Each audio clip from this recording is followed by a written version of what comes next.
मृत्युंजय महारुद्रा त्रायिमां शरणागतम् जन्म मृत्यु जरा व्याधि पीड़ितम कर्म बंधने। ब्रह्मा ने वो भगवान विष्णु ने शंकर भगवान की आराधना करी। आराधना करके देवी देवताओं ने भी भोलेनाथ का एक श्लोक गाया कि चंद्रोद्भासित मूर्धजम सुरपतिम पीयूष पात्रम महा दस्ताब्जेन्द्र ददन्त शुभ्र दिव्यमलम हस्या शुभंकेरुहम सूर्येन्द्वग्नि विलोचनम करतलै पाशाक्ष सूत्रम कुशः भोजम विव्रत भक्षयम पशुपतिम मृत्युंजयम तम स्मरे। हे भोलेनाथ, हे शंभो, जो देवी देवताओं से गलती हुई उसे क्षमा करें। भोलेनाथ ने कहा इनकी गलती क्षमा की योग्य नहीं है, लेकिन ब्रह्मा और नारायण आप आए हो तो क्षमा तो करना ही पड़ेगा, क्योंकि भोलेनाथ का एक नाम दयालु है, वो दया करता है। क्षमा करा। हे प्रभु, हमने सुना है कि शास्त्रों में कोई से भी यज्ञ का अगर संकल्प ले लिया जाए, अनुष्ठान का संकल्प ले लिया जाए, वो जब तक वो यज्ञ पूरा नहीं हो जाए तब तक वो अधूरा रहता है। प्रभु, मैं आप लोगों के लिए क्या कर सकता हूँ? भोलेनाथ ने कहा आप कुछ ना करें, चल करके उस यज्ञ को पूरा करवाएं। वो जैसे ही भोलेनाथ को लेकर के हरिद्वार आए और हरिद्वार में आकर के क्या देखा कि जो यजमान था, यजमान जो था उसका धड़ ही धड़ था, सिर तो नहीं था। तो बोले इसे जीवित किया जाए। कैसे हो जीवित? पुनर्जन्म कैसे मिले? क्योंकि सिर तो नहीं है, और जब सिर नहीं है तो क्या करें? भोलेनाथ ने विचार किया कि हमारे ससुर जी को मैं करने की बड़ी आदत है, है ना? मैंने ये किया, मैंने वो किया, मैंने घर बना दिया, मैंने उसकी बेटे बेटी की शादी कर दी, मैंने ये कर दिया, मैंने वो कर दिया। भोलेनाथ ने कहा मैं कौन करता है बताओ? बकरा। तो बकरा था वहां पर, गर्दन उसकी काटी और फट करी। आज राजा दक्ष को भी समझ में आ गया कि भोलेनाथ से बड़ा इस संसार में कोई। तब तो सभासदों को भी कह दिया कि मैंने गलती नहीं करी थी मेरी बेटी का विवाह करके। मनुष्य कब पछताता है बताओ? गलती करने के बाद ही तो सुधरता है ना। ठोकर खा करके ही ठाकुर बनता है, ठोकर खा के ही ठाकुर बनता है। जैसे किसी रास्ते पे जा रहे हो, रोज उस रास्ते से निकलना हो रहा है, डेली पर डे उस रास्ते से हमारा निकलना हो रहा है, और एक पत्थर वहां पर पड़ा हुआ है। पत्थर, रोज हमें उस पत्थर की लग रही है, डेली जा रहा है तो लग रही है, आ रहे हैं तो उस पत्थर की लग रही है। अब अगर ज्ञान होगा, बुद्धि होगी तो हम उस पत्थर को हटा देंगे। बोलो हटाएंगे कि नहीं? क्योंकि लग रही है। पर लेकिन अगर अज्ञानता से, अगर मूर्खता का भाव हमारे अंदर भरा हुआ है तो ठोकर खाते हुए भी हम निकल जाएंगे। जैसे शिव पुराण चल रही है, कथा में आने के बाद भी अगर हमने हमारे जीवन को अगर परिवर्तन नहीं किया, जीवन में कुछ बदलाव नहीं लाए, तो अज्ञानता बस वो मूर्खता हमारे अंदर भरी हुई है। वही बात हो गई कि जैसे रोज मनुष्य पत्थर के ठोकर खा करके निकल जाता है, उसे कोई मतलब नहीं। लग रही है तो लगने दो। और अच्छा व्यक्ति वो है कि उस पत्थर को अलग हटा देता है। बोलो हर हर हर हर हर हर। राजा दक्ष को भी भोलेनाथ ने क्षमा करा। भोलेनाथ अब बड़े रुष्ट रहने लगे। सती का वो जलता हुआ शरीर लेकर के चले गए भोलेनाथ, और 51 जगह उनके 51 टुकड़े गिर गए।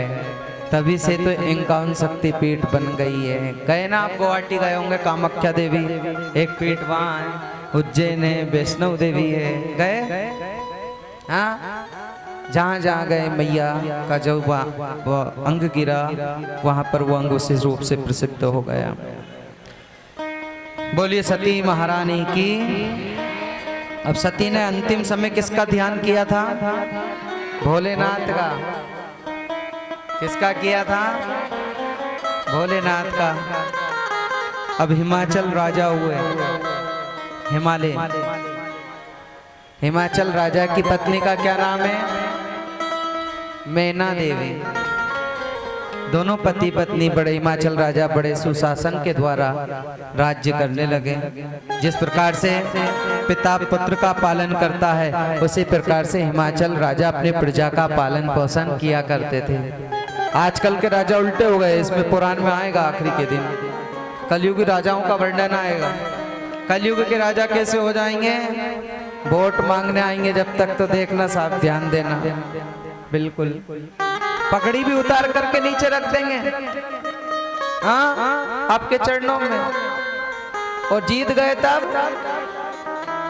अब आप उनके गली में जाओ चक्कर काटने के लिए, बोलो हर हर। लेकिन पहले के राजा ऐसा नहीं होता था। पहले के राजा अलग था। चाहे वो बेटा भी अगर दंडनीय अपराध करता था तो उसे भी वही दंड देते थे जो प्रजा को देते थे। हाँ? आजकल तो बच्चे बच्चे लड़के आ जाए तो हम हमारे बेटों की तरफ बोलते हैं, नहीं बोलते हैं? पहले स्कूल में भेजते थे पढ़ने के लिए, हम छोटे थे जब हमारे पिताजी कहते थे टीचर से कि हड्डी हड्डी हमारी, बाकी सब तुम्हारा। मारते भी थे वो टीचर। हाँ? अब तो एक बेचारी अगर मैम थोड़ा सा तमाचा जमा दे तो शिकायत कर दे, स्कूल बंद करवाने की धमकी दे दे आजकल के माँ बाप। हाँ? बोलो, जब तक दंड नहीं दिया जाएगा, चाहे कोई भी हो, दंड देना भी बहुत जरूरी है। हाँ? बच्चे की आदत कभी गलत मत डालो, कभी नहीं। हम ही उसे संस्कार दे रहे हैं, हम ही सिखा रहे हैं। बच्चे को आजकल दूध पिलाने वाली बोतल दे दी गई, बताओ उसे तो बोतल पकड़ने की आदत है नहीं है? हाथ में दे दी, बेटा दूध पी। धीरे धीरे माजा की बोतल उसके हाथ में आ गई, और धीरे धीरे फिर दूसरी तीसरी बोतल, तो आप खुद जानते ही हो। और ने सिखाया हमने। हर हर हर हर हर हर। पीछे कुर्सियां लगवा दो ना, उधर वो कुर्सी को लगवा दो, या इधर भेज दो उनको, इधर आ जाओ, खड़े मत रहो।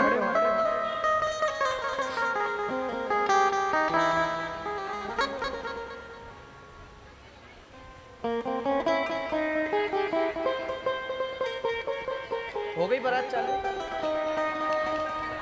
बारात कहाँ से चालू हो गई? नहीं, 4:30 बजे यहाँ लेके ही आना है।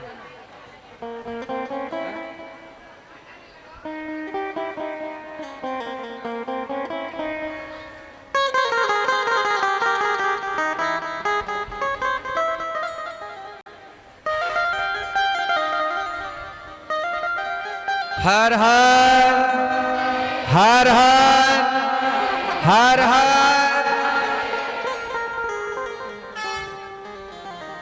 अच्छा, आज कथा सुनने के लिए कौन कौन आए? 3 दिन से कौन कौन नहीं आए थे वो हाथ खड़े करो।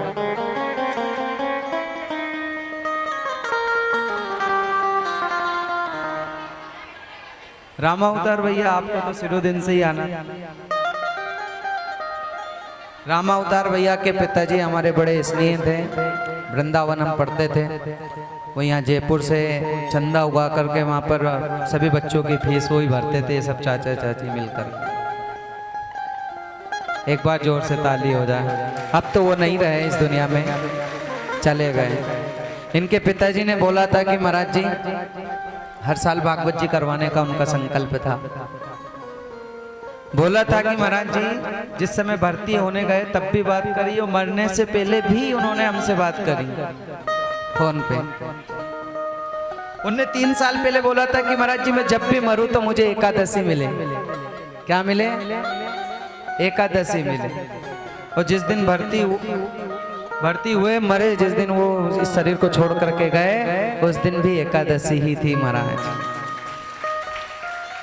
हाँ? तो बड़ा स्नेह था और बढ़िया रहा, चलते फिरते चले गए, किसी के आशिक नहीं बने। और उम्र भी है बढ़िया अच्छी, 70-80 साल की हो चुकी थी। हर हर हर हर हर हर। हाँ? तो बड़ा स्नेह था हमारा। एक बार और हो जाए भोले की फौज, भोले की फौज, भोले की फौज। कौन कौन आए आज नए कथा सुनने वाले?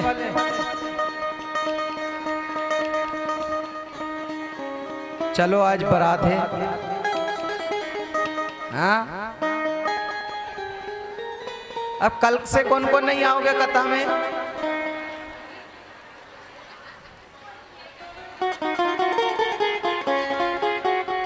हाँ? कथा में कल से कौन कौन को नहीं आना, वो हाथ खड़े करो। बोले महाराज जी कर नहीं सकते।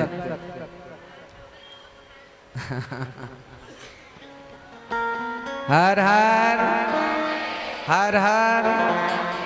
बारात प्रारंभ करवा दी जाए वहां से। 4 तो बजे क्या होगा? आगे जगह नहीं। हाँ ये बीच वाले थोड़े आगे से रखाओ।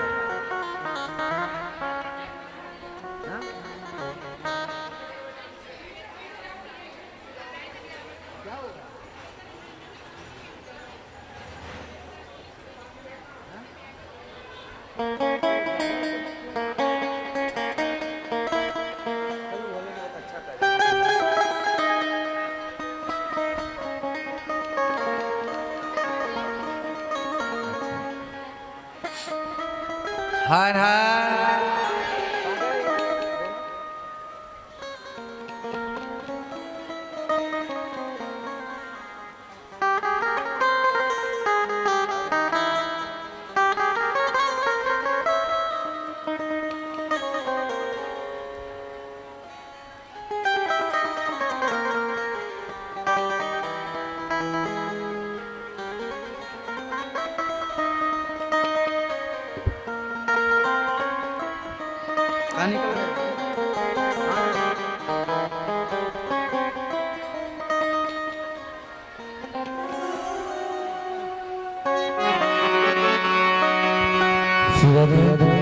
वो तुमसे मिलने को भोले बाबा,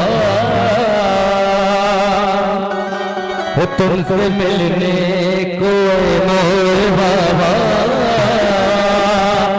कितने बेचैन रहने लगे हैं तुमसे मिलने को भोले बाबा, कितने बेचैन रहने लगे हैं जैसे जल के बिना तड़पे मछली, जैसे जल के बिना तड़पे मछली, वैसे हम भी तड़पने लगे हैं जैसे जल के बिना तड़पे मछली, वैसे हम भी तड़पने लगे हैं तुमसे मिलने को भोले बाबा।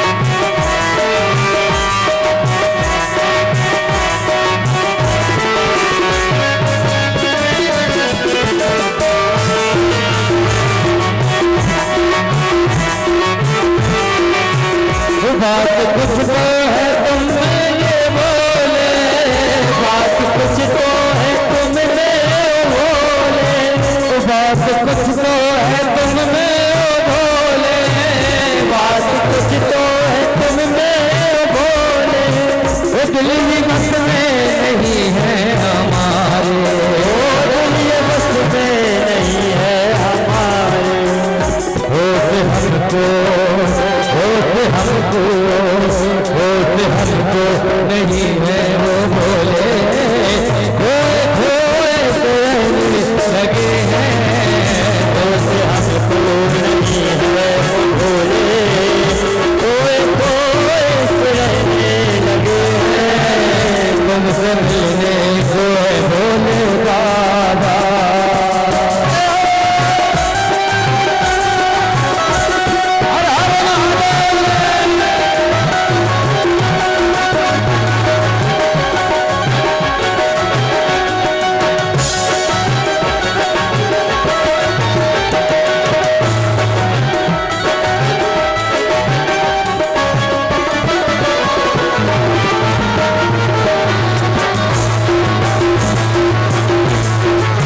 देखा नहीं हमने अब तक, तुमको देखा नहीं हमने अब तक। रिश्ता लगता है सदियों पुराना, रिश्ता लगता है सदियों पुराना। हाल ऐसा हाल ऐसा हाल ऐसा हुआ भोले बाबा, हाल ऐसा हुआ भोले बाबा। लोग पागल कहने लगे हैं, हाल ऐसा हुआ भोले बाबा। लोग पागल कहने लगे हैं, तुमसे मिलने को है भोले बाबा।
इधर आ जाइए, गली में आ जाओ, काफी जगह है।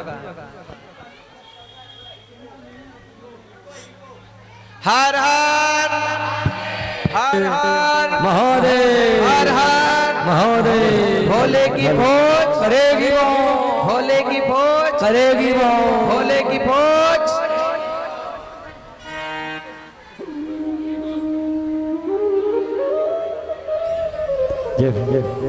एक माता जी का कहना है, हेलो हेलो हेलो, बोले गुरु जी अगली बार आओ तो बाहर करना ग्राउंड में कहीं ना कहीं कथा।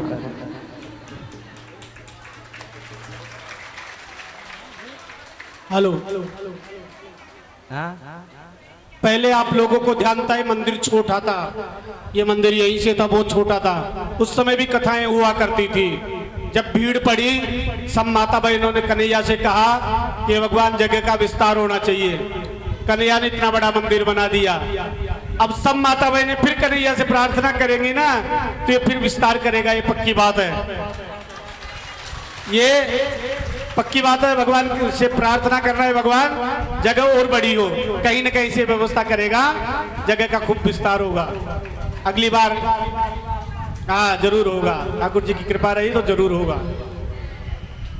हर हर आओ, आप तो अभी जितना आना है बढ़ती जाएगी जगह भी, वो बिठाने की व्यवस्था भी करेगा। आइए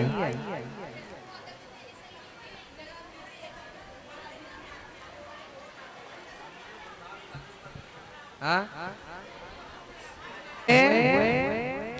कि दोनों पति पत्नी सुशासन करने लगे अच्छी तरीके से। धीरे धीरे भगवान की एक कृपा हुई। इनकी पत्नी जो मैना देवी थी, उनको एक कन्या का जन्म हुआ। कन्या का जन्म हुआ तो बिन मौसम बारिश होने लगी, पूरी पृथ्वी हरियाली हो गई, हरा भरा हो गया। किसी को कोई प्रकार की कमी नहीं थी, किसी को कोई दुख नहीं था। जब पार्वती जी का जन्म हुआ, उस कन्या का जन्म हुआ, तो नारद जी नामकरण संस्कार करने के लिए आए। कौन आए? नारद जी। बेटा बेटी होते हैं तो ब्राह्मण देवता को बुलाया जाता है ना नामकरण संस्कार के लिए। तो हिमाचल राजा ने कहा, नारद जी हमारी कन्या का नाम रखो, हमारे घर कन्या हुई है। आज हमारे सबसे बड़ा दुर्भाग्य है कि कन्या हो जाए तो सबसे ज्यादा दुखी होते हैं। होते हैं कि नहीं? पर लेकिन शास्त्र कहता है बेटा तो पुण्य से होता है, पुण्य अगर हो तो बेटा होता है, पर लेकिन कन्या तो भाग्य वालों के घर होती है महाराज। हर किसी को कन्या नहीं होती। जिसके यहाँ अच्छा बताओ, एक बात बताइए, बेटा एक बार सेवा नहीं करेगा, पर बेटी ससुराल में रहते हुए आपकी पूरी खबर रखेगी। हाँ, वो आकर के आपकी सेवा कर जाएगी। बेटा नहीं करेगा, बहू नहीं करेगी। बेटी वो कैसी भी हो, पर आपका बुढ़ापा जरूर सुधार जाएगी। अब बताओ बेटा अच्छी की बेटी? और हम उल्टा करते हैं कि बेटा हो तो आतिशबाजी चलाते हैं, पटाखे चलाते हैं, और बेटी हो तो एक कोने में बैठ के रोते हैं। महाराज बेटी हो गई, हमारी माता राम, हमारी जो माँ है वो है 9 बहनें। तो हमारे नाना जी कहा करते थे कि दूसरी कन्याओं को बुलाने की आवश्यकता नहीं है मुझे, मेरे घर में ही 9 कन्या में बड़ा भाग्य वाला। हाँ, तो कन्या अगर घर में है तो उसे भी वही शिक्षा दिलवाएं जो बेटे को दिलवाते हैं। हम पढ़ाई लिखाई में भी अंतर करते हैं, बेटे को तो अच्छे स्कूल में और बेटी को बताओ अंतर है नहीं है? बेटा बेटी में कोई अंतर नहीं होना चाहिए। हिमाचल राजा के यहाँ कन्या का जब जन्म हुआ तो सोने की असरपियां बंटवाने लगे ब्राह्मणों को, धन का दान करने लगे, जमीन का दान करने लगे। नारद जी ने आए और नारद जी ने उस कन्या को हाथ में लिया और हाथ में लेकर के बड़े खुश हुए। नारद जी ने आगामी देखा। नारद जी ने कहा, हिमाचल राजा तुम बड़े भाग्यवान हो जो ऐसी कन्या तुम्हारे घर जन्म लिया। ऐसी कन्या ने, आजकल के बेटे दारू पीने लग गए और बेटियां हेलीकॉप्टर उड़ा रही है। बताओ कौन बेटा बड़ा के बेटी? हाँ, बेटा तो बिगड़ गया। हाँ? बेटे राजा तुम बड़े भाग्यवान हो कि ऐसी कन्या आपके घर जन्म लिया जो आपका नाम विश्व विख्यात करवा देगी। अरे इसके नाम तो बताओ। बोले इसके नाम तो अनेक होंगे, कोई इसे दुर्गा कहेगा, कोई इसे जगदम्बा कहेगा, कोई इसे उमा कहेगा और कोई इसे पार्वती भी कहेगा। इसके अनेक नाम होंगे और अनेक रूप भी होंगे। तो मैना देवी ने पूछा कि हमारी बेटी को वर कैसा मिलेगा? हर माँ बाप को चिंता रहती है ना कि कहीं बेटी को ऐसा बेकार वर ना मिल जाए, खाने पीने वाला ना मिल जाए, नहीं तो बेटी का जीवन बेकार हो जाएगा। हाँ, तो मेरी बेटी के लिए वर कैसा होगा? बोले वर तो इसको ऐसा मिलेगा जो तीनों लोगों का स्वामी रहेगा। तीनों लोगों में ऐसा वर नहीं होगा जो इसका होगा, पर लेकिन एक बात है। बोले क्या है? बोले एक दोष है इसकी कुंडली में। बोले कैसा दोष? बोले जब ये 5 वर्ष की हो जाए तब जंगल में जाकर के इसे तपस्या करना पड़ेगी उसको पाने के लिए। क्या कहा? तपस्या करना पड़ेगी। मैना देवी रोने लगी। 5 साल की मेरी बेटी और जंगल में जाए और तपस्या करे? मैं तो चाहे भिखारी को दे दूं, पर मेरी बेटी को तपस्या करने नहीं भेजूंगी। बोले वो आपकी इच्छा है। नारद जी दर्शन करके पार्वती मैया के चले गए। धीरे धीरे पार्वती बड़ी होने लगी और पार्वती का मन किधर जाने लगा? भोलेनाथ की तरफ। भोलेनाथ का भजन करने लगी। नारद जी के बताए हुए पद चिन्हों के ऊपर वो कन्या चलने लगी और चलते चलते चलते धीरे धीरे आज पूरी 5 वर्ष की हो गई। पिता से कहा, माँ पिताजी मुझे जंगल में जाना है, तब करना है। तो राजा ने नारद जी की बात मान करके और ऊपर वालों के ऊपर छोड़ करके उन्होंने अपनी बेटी को जंगल में दासियों के साथ भेज दिया। 1 साल नहीं, 2 साल नहीं, 3 साल नहीं, 100 साल नहीं, कितने साल तपस्या करी बोलो? 10,000 साल तक तपस्या करी माता पार्वती ने। कितने साल? 10,000 साल तक तपस्या करी, जब जाकर के भोलेनाथ प्रसन्न हुए। डगमगा गई धरती, बादल गरजने लगे, बिजलियां चमकने लगी। ऐसी तपस्या कौन कर रहा है? कौन कर रहा है ऐसी तपस्या? इंद्र ने जाग करके देखा, ब्रह्मा को बुलाया, ब्रह्मा ने जाकर के विष्णु भगवान से कहा, विष्णु भगवान ने शंकर से कहा कि कोई देवी आपकी तपस्या कर रही है। शंकर भगवान ने कहा, आखिर ये तपस्या कर क्यों रही है? बोले आपको पाने के लिए। बोले अब हमें विवाह के चक्कर में नहीं पड़ना, अब हम विवाह नहीं करेंगे। 107 तो हो गए, कब तक करते रहेंगे? हाँ, जीवन में कितने विवाह होना चाहिए बताओ? हाँ, ओ भैया कितनी शादी हो गई? कौन कौन की है? 2 घर वाली। हाँ,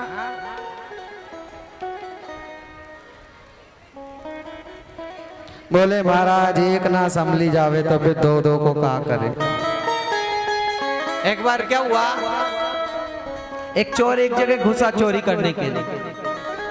अब जैसे ही चोरी करने घुसा तो जिस घर में वो चोरी करने के लिए घुसा था उस घर में उस सेठ की 2 पत्नियां थी। कितनी? 2 पत्नियां थी।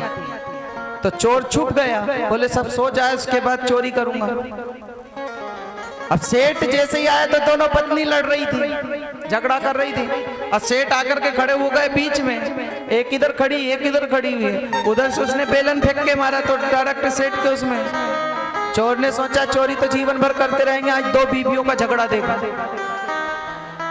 क्या कहा? चोरी तो जीवन भर करते रहेंगे पर लेकिन आज 2 पत्नियों का झगड़ा देखो। तो इधर से जब तक उसने चिमटा फेंक के मारा तो वो भी सेठ के सिर में। अब वो चोर से रहा नहीं गया, बड़ी जोर से हंस दिया।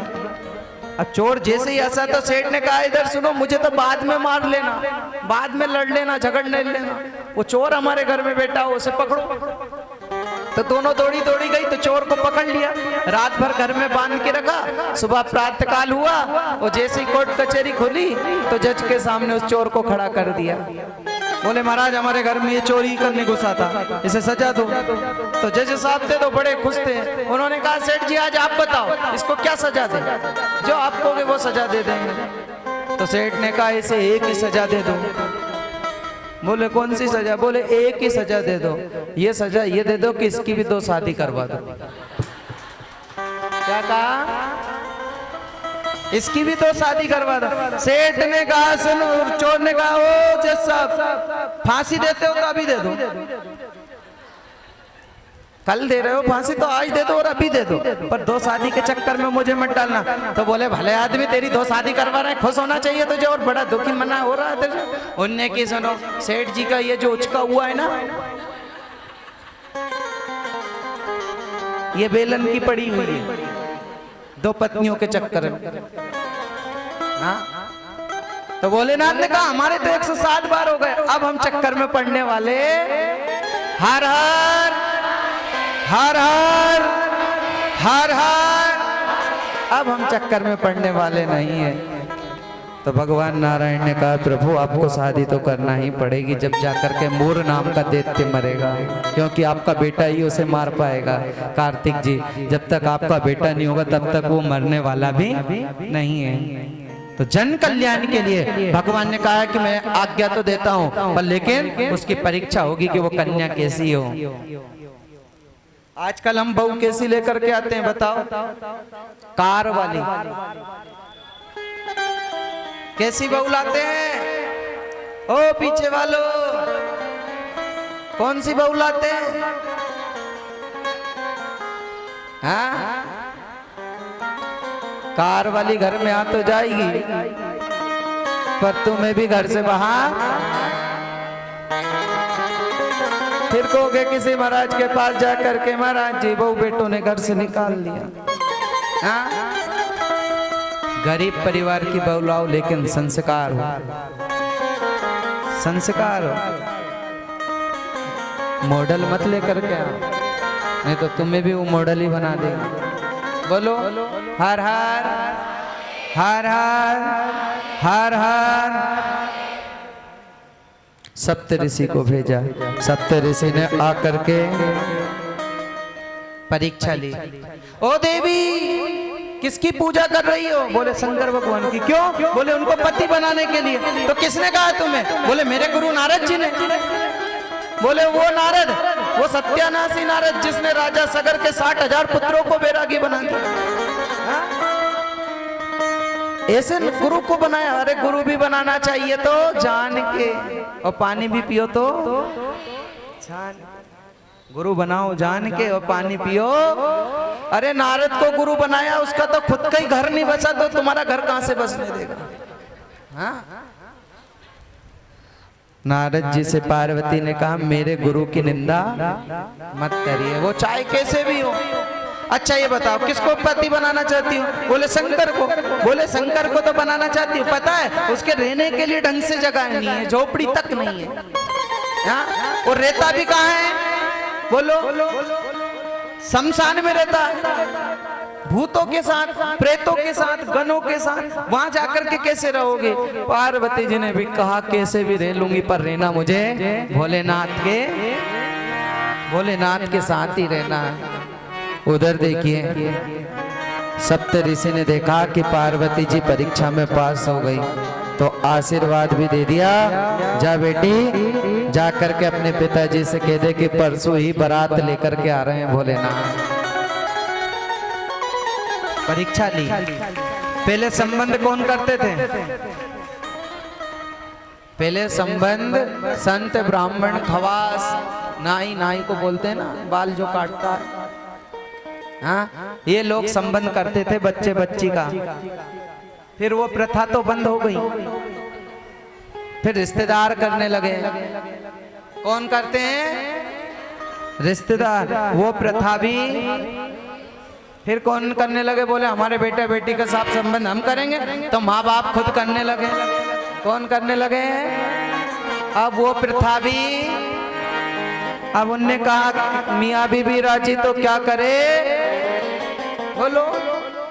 बाप तो सोच रहा था मेरे बेटे की शादी अच्छी जगह करूंगा, बड़े ऊंचे घर में करूंगा, और बेटा घर की नौकरानी कोई लेके सारा करा धरा, सारा सपना बेकार हो गया। कलयुगी प्राणी है महाराज। आज देखिए संतों ने आशीर्वाद दिया। पार्वती मैया हिमाचल राजा के घर आई और पिता से कहा कि बारात की तैयारी करो, क्योंकि भगवान शंकर भोलेनाथ हमारे घर बारात लेकर के पधार रहे हैं। 33 करोड़ देवी देवताओं में खुशियां ही खुशियां छा गई। सभी लोग अपने अपने वाहन को सजाने लगे, अपने अपने लिए नई शॉपिंग करने लगे, नए कपड़े खरीदने लगे। हाँ? बारात में जाते हैं तो बताओ, जिसके घर शादी होती है ना, पर जो बारात में जाता है वो भी नए कपड़े लेकर के जाता है। हाँ? क्योंकि भैया हमें फलाने की बारात में जाना है। तो देवी देवता भी बड़ी तैयारियों के साथ कैलाश पर्वत पे आ गए। अच्छा देवी देवता आ तो गए, पर लेकिन देखा कि दूल्हा तो अभी सजे ही नहीं, दूल्हा ने तो कोई श्रृंगार ही नहीं करा। तो इंद्र देवता ने कुबेर जी से कहा मुझे ऐसा लगता है इनके कपड़े वस्त्र वगैरह रखे कहाँ हैं? मान लो लाए होंगे खरीद के, तो रखे कहाँ होंगे? तो कुबेर जी ने कहा कि रखे कहाँ होंगे? पत्थरों के नीचे रखे होंगे, कोई गोदरेज तो है नहीं। हाँ? कोई कबर्ड तो है नहीं, तो उसमें रखे होंगे। पत्थर उचकाओ। अब जैसे ही पत्थर उचकाने लगे तो भोलेनाथ ने कहा सुनो, क्या देख रहे हो? क्यों हमारे पर्वत को बेकार कर रहे हो? उन्होंने कहा सुनो, कपड़े देख रहे हैं हम, ऐसे नंग धड़ंग तुम्हें हमारे साथ नहीं ले जा सकते, दूल्हे हो तो कपड़े पहन के चलो।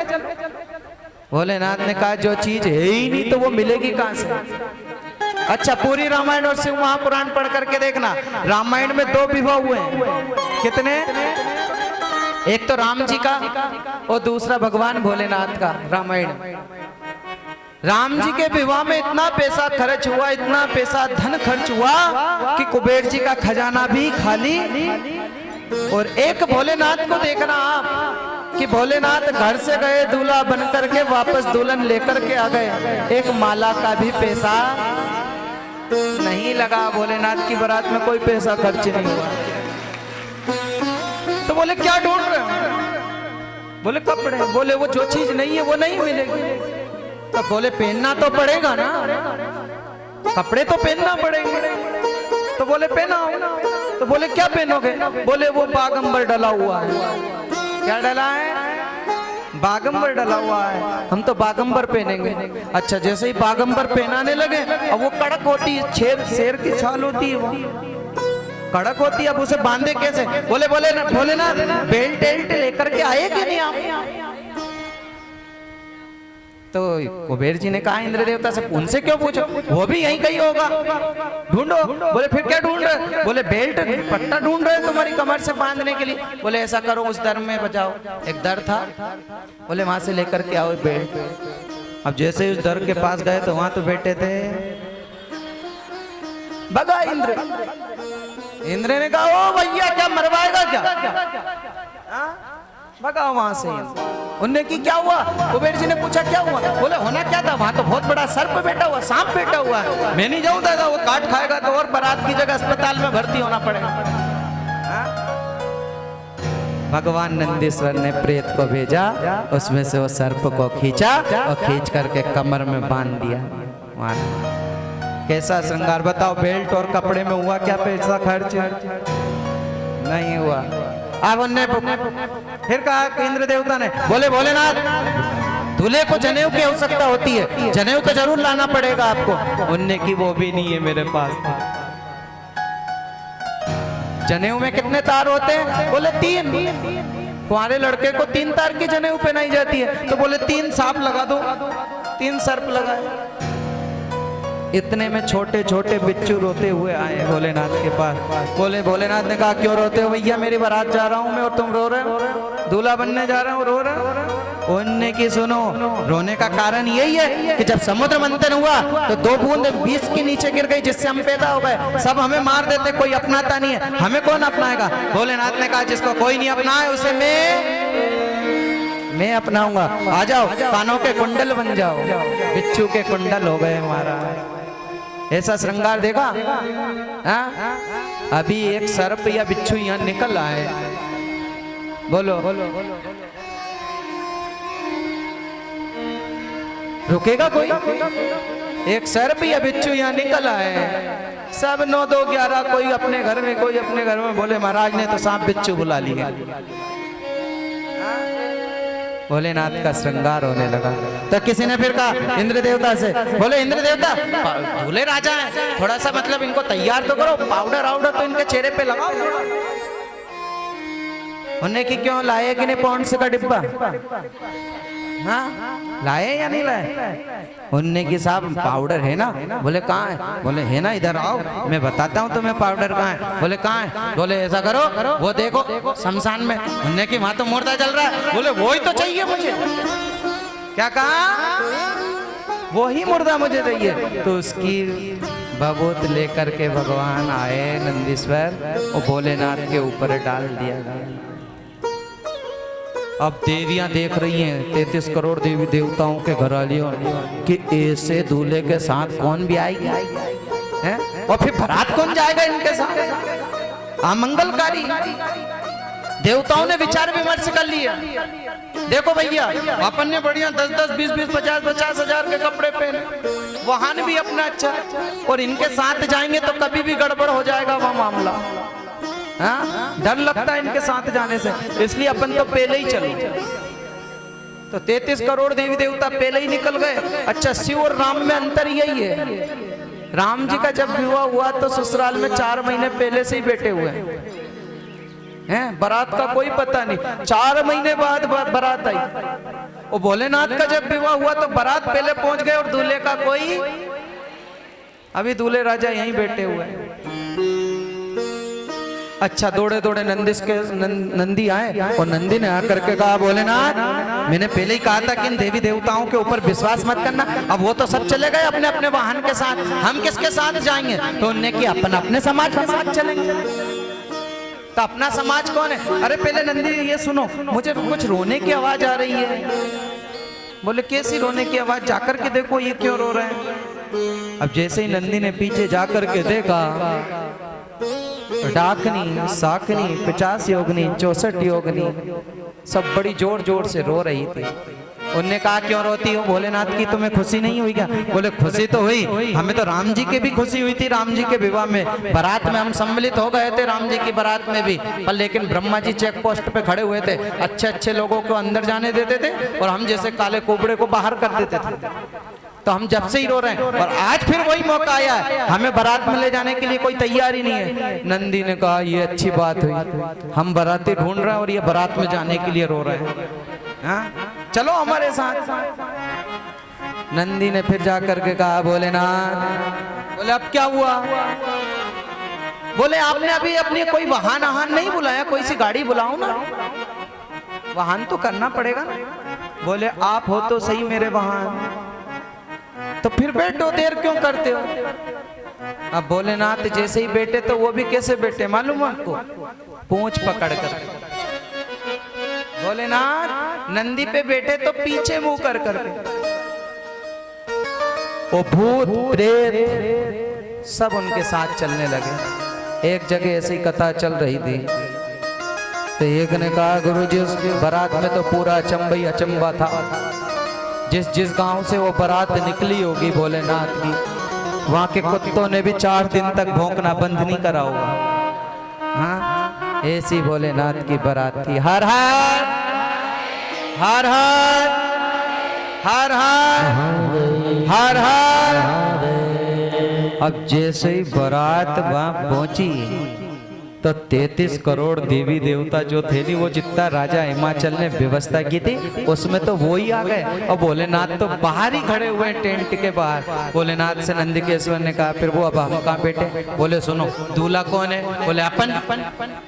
तो दूल्हा जब अपन है तो दूल्हे की जरूरत किसको पड़ेगी? बोले उनको। तो बोले फिर क्या करेंगे? बोले ढूंढते ढूंढते अपने तक आएंगे। तो फिर क्या करें? बोले चलो खेत में कहीं के में पड़ते हैं अपन। तो खेत में जाकर के डेरा जमा लिया। हाँ अच्छा गांव में जब बारात आती है तो क्या होता है? जब कहीं भी बारात आती है तो सबसे पहले उसे देखने के लिए कौन जाते हैं? बच्चे बच्ची जाते हैं कि नहीं? हाँ बड़ा हर्ष उल्लास होता है, चलो देख के तो आए जीजा जी कैसा है, जीजा जी कैसे हैं, जिया जी कैसे हैं, जीजू कैसे हैं, देख के तो आए उनको। अब 15-20 बच्चे इकट्ठे हो गए और इकट्ठे होकर के बच्चों ने जैसे ही उस मंडप में प्रवेश किया तो सबसे आगे कौन खड़े थे? इंद्र देवता। किसके ऊपर? ऐरावत हाथी के ऊपर। तो उनने की देखो तो सही, क्या जीजा जी अपना हाथी पे बैठ के आया? क्या कहा? देखो तो सही हमारे जीजा जी कहाँ बैठ के आए? बोले हाथी पे बैठ के आए। फिर भी पूछ लो, कन्फर्म तो कर लो कि अपने जीजा जी है कि नहीं। पूछा क्यों भैया कौन हो आप? बोले जिसको तुम ढूंढ रहे हो ना, जिसकी तलाश में हो, तुम्हारे जीजा की, हम उनके घर के नौकर चाकर हैं। बच्चों ने कहा जब नौकर चाकर हाथी पे बैठ के आए तो फिर दूल्हा काई पे बैठ के आया होगा? अब तो दूल्हा देखना बहुत जरूरी हो गया। जिसके घर के नौकर चाकर ही हाथी पे बैठ के आए तो फिर दूल्हा तो अब देखने योग्य हो गया। अब तो दूल्हे को देख करके रहेंगे। आगे गए तो कुबेर जी खड़े हुए थे। कुबेर जी हीरा जवाहरत पुखराज मूंगा इत्यादि से लदे हुए थे। बच्चों ने 100% कन्फर्म कर लिया, हो ना हो जीजा जी तो हमारे ही, जीजा जी तो हमारे यही है। फिर भी पूछ लो भैया, क्योंकि बारात अजीब है ये। फिर पूछा क्यों कौन हो आप? तो कुबेर जी ने की जिसको तुम ढूंढ रहे हो नहीं, हम उनके घर के कैबिनेट मंत्री। बताओ जिनके कैबिनेट मंत्री ऐसे हैं तो फिर प्रधानमंत्री कैसा होगा? अब तो देखने योग्य हो गई बारात। अब तो जरूर देखेंगे बारात कैसी है। आगे गए तो ब्रह्मा जी कमल के फूल के ऊपर सफेद दाढ़ी वाले थे। बच्चों ने की कि ये तो दूल्हा हो ही नहीं सकता, ये तो जिया जी है ही नहीं। फिर भी पूछ लो, बिगड़े क्या अपना पूछने में? पूछा क्यों कौन हो आप? उनने की जिनको तुम ढूंढ रहे हो नहीं, हम उनके पिताजी हैं। अच्छा अच्छा तुम उनके पिताजी हो, चलो आगे चल। अब बच्चे आगे बढ़े, आगे गए तो एक अचंबा देखा बच्चों ने। क्या देखा कि चूहे के ऊपर लंबी सूंड वाला बैठा हुआ है गणेश जी। बच्चों ने कि ना तो ये आदमी ना ये गणेश, मतलब हाथी, दो ही में नहीं लग रहा है, फिर भी पूछो तो सही कौन हो आप।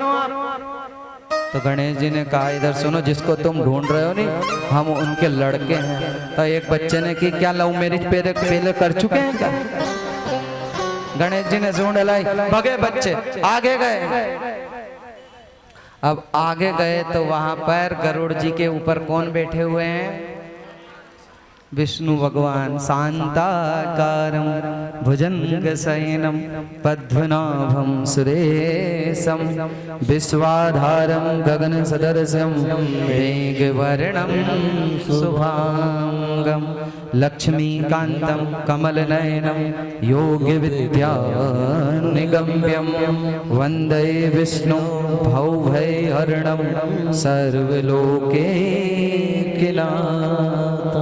गरुड़ जी के ऊपर देख करके विष्णु भगवान को बच्चों ने 110% कन्फर्म कर लिया कि हो ना हो हमारे जीजू तो यही हैं। लेकिन फिर भी एक ने की क्यों रे, पूछने में अपना जा क्या रहा है, पूछ लो नहीं, बिगड़ के अब पूछने में। और ने की कौन हो आप? बोले जिसको तुम ढूंढ रहे हो नहीं तुम्हारे जीजा जी को, हम उनके मित्र हैं।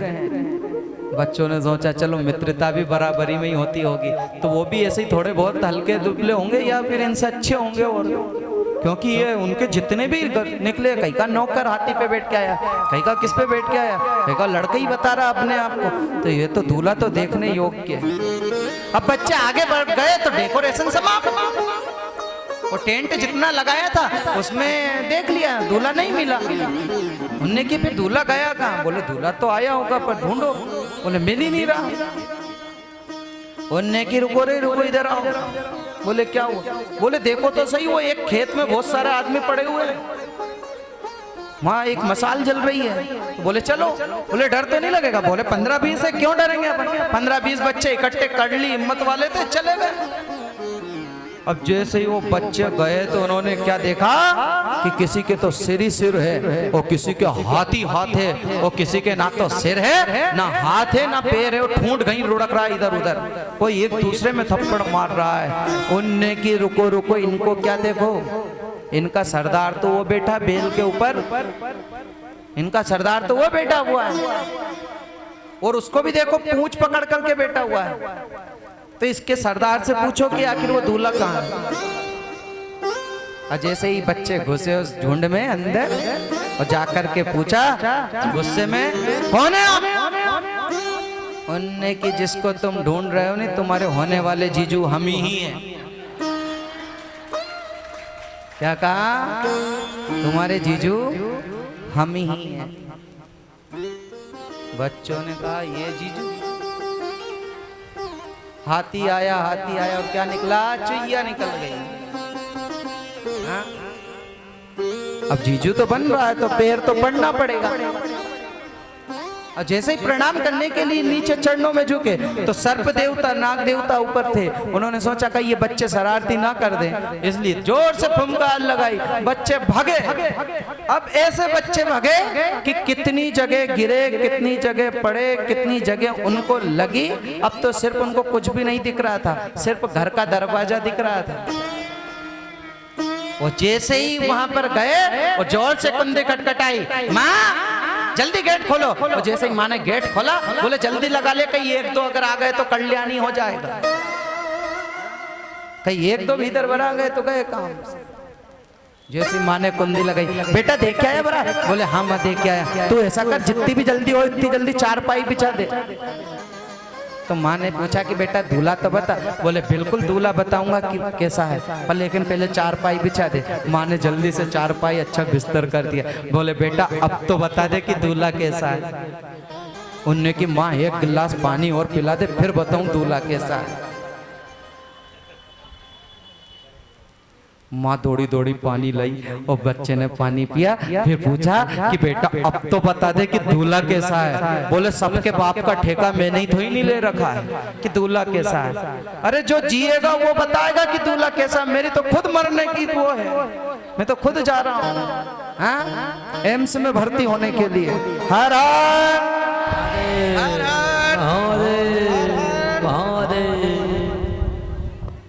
ऐसा हास्य परिहास होता है भोलेनाथ की बारात में। हाँ कौन कौन चलना चाहता है भोलेनाथ की बारात में? हाँ कौन कौन चलोगे बताओ? तेरे डमरू की धुन सुन के मैं काशी नगरी आई हूँ। तेरे डमरू की धुन सुन के मैं काशी नगरी आई हूँ।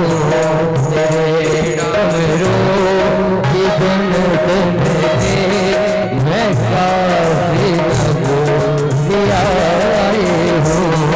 मैं काशी नगरी आई हूँ। मैं काशी नगरी आई हूँ। मेरे भोले ओ बम भोले काशी नगरी आई हूँ। मेरे भोले ओ बम भोले मैं काशी नगरी आई हूँ।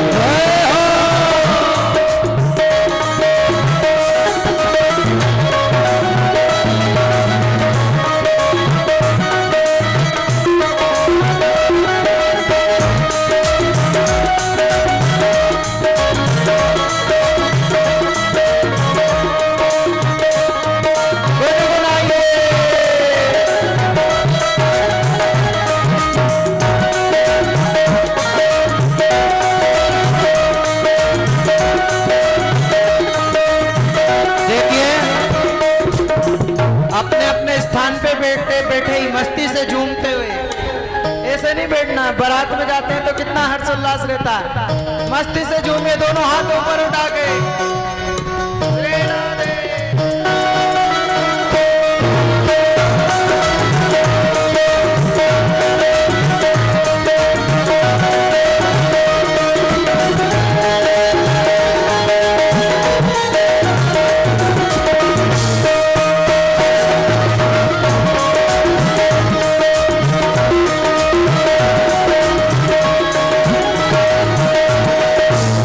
सुना है हम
हर हर महादेव महादेव हर महादेव हर हर महादेव। भोले की फौज, भोले की फौज, भोले की फौज।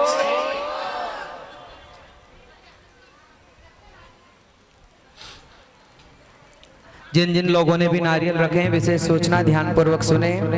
यह नारियल ले जाना नहीं है घर, रखिए रहने देना। और जो इस समस्या से पीड़ित है कि बालक नहीं हो पा रहे हैं, ध्यान पूर्वक सुने। शादी को 10 साल हो गए, 15 साल हो गए, 20 साल हो गए, लेकिन बच्चा नहीं हो रहा है। लेकिन हम तो ये कहें कि जो 50 साल से ऊपर के भी हो गए नहीं, हमारी भागवत की पोती ने और शिव महापुराण की पोती ने उनको बच्चा दिया है, जिनको डॉक्टर ने मना कर दिया। डॉक्टर ने मना कर दिया, उनको भी ये श्रीफल के द्वारा हमने गोद भरी और परमात्मा की कृपा साल भर में उनके यहाँ बालक की होगी। ये मेरे शिव महापुराण की पोती ही दे सकती है। डॉक्टर मना कर सकता है, लेकिन विधाता के हाथ में जो होगा वो ही होगा। लेकिन इसके रास्ते के ऊपर चलने वाला होना। जैसे थोड़ा एक नियम भी मैं बता दूं, वो नियम भी आप जरूर अगर करें तो बहुत अच्छा है। कई लोग बड़े दुखी हैं, महाराज जी 5 साल हो गए, 12 साल हो गए, 7 साल हो गए, अभी तक बच्चा बच्ची हमारे घर नहीं हुआ, क्या करें? मासिक धर्म जो आता है, मासिक धर्म के 7वें दिन स्नान करके कहीं भी जाए जहाँ सफेद अकौवा हो। क्या हो? सफेद